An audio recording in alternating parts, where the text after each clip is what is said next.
एक ख्वाहिश थी तुमसे निकाह की। मैं तुम्हें इतना मोहब्बत करता था तो सिर्फ और सिर्फ निकाह की नीयत से करता था। और मैं अगर तुमसे निकाह कर लेता तो तुम्हें बहुत मोहब्बत करता। रमज़ान के महीने में तुम इफ्तारी बनाती तो मैं दस्तरखान लगाता। छुट्टी के दिन तुम्हें घूमने ले जाया करता। कहीं बाजार जाता तो बाजार से आते वक्त फूलों से बनाया हुआ गजरा साथ ले आता।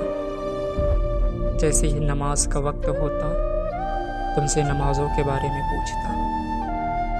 रोज़ फजर के बाद तुम्हारी गोद में सर रखकर तुमसे कुरान की तिलावत सुनता। तुम्हें अपने हाथों से मैं खाना खिलाता। तुम्हारे बालों को अपने हाथों से समेटा करता।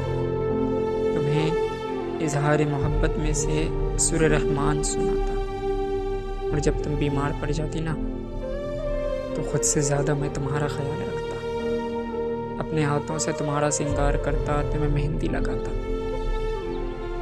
और सुबह उठते ही सबसे पहले तुम्हारा माथा चूमता। मैं बहुत कुछ कर लेता यार तुम्हारे लिए अगर तुमसे निकाह हो जाता। बस निकाह ही नहीं हो सका यार।